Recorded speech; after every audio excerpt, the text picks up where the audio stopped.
Greetings YouTube. Today I'm going to talk about the latest video I watched, which was Phase 4. This is a science fiction film released in 1974, filmed in 1973.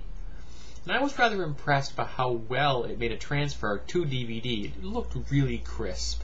I was surprised. I didn't think it was going to look that good. Because I haven't actually seen this movie probably in 20 years. I had fond memories of it from when I was a kid.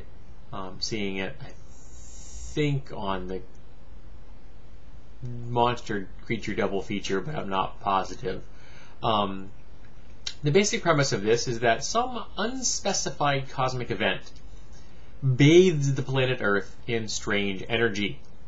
And initially, everyone thinks that nothing's actually happens. There's no ill effect. Zombies do not rise, rabbits do not start raping the countryside, so everyone's just kind of like, yay, it's all over. But something does happen. And as you can tell from the picture on the cover with the big ant, ants are involved. But they're ordinary ants. Just the ordinary sized ants. Fortunately for us, they now can think. Just as complexly as we can. The film takes place in a small, unspecified, desert-like area next to some farmland. I think you get the impression it's somewhere in the southwestern United States, but it could have been in New Zealand or Australia. It's really undefined. There are only 6 actors in this entire film, and 3 of them don't fare well initially, and eventually there's only 2. The classic science fiction trope, there's a boy and a girl that survive. The basic premise is that a researcher needs someone to help him do some research about these ants. He knows something's up with them, but he hasn't quite figured out what. So he wants someone who has experience in information and game theory. So he brings this guy in, and 2 of them start to look at the situation. They begin to elicit a response from the ants by blowing things up. Not necessarily how you wanted to make your first diplomatic gesture towards a new sentient species. They eventually start using a poison to kill some of the ants. And in the process, they also kill 3 people and turn a 4th into an orphan. She becomes the 3rd member of our cast and seeks sanctuary in their research center. The ants retaliate. The humans retaliate. It kind of goes back and forth in the film. Measure, countermeasure.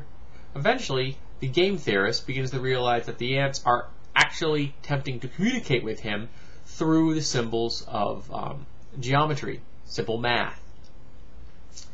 Eventually, he decides that he has to strike out, and maybe he can take out the queen and save the world, kind of thing.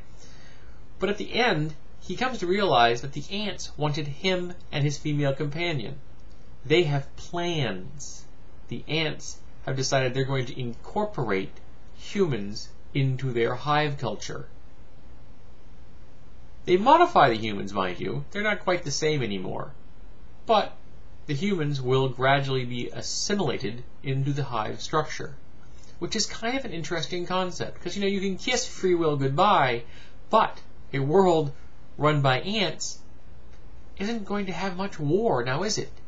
Especially if they've got humans on their side. So, while I'm opposed to this concept, I am a person that adheres to Benjamin Franklin's concept that those that would trade freedom for security deserve neither. I would not trade my freedom for the security of being run by an ant hive. But it would be a peaceful world. I will freely admit that. I can't say it's a great movie. I have fond memories of it. The main female Lynn Frederick, is stunning. She has this whole Lolita thing going on, which must have worked in real life because she convinced Peter Sellers and David Frost to marry her. And she inherited the entire fortune that belonged to Peter Sellers. So my memories of this are tainted with the fact that I thought she was really cute when I was younger, and I still do. But if you enjoy science fiction, and you maybe the subgenre of ecologic apocalypse, then this might be one you want to check out.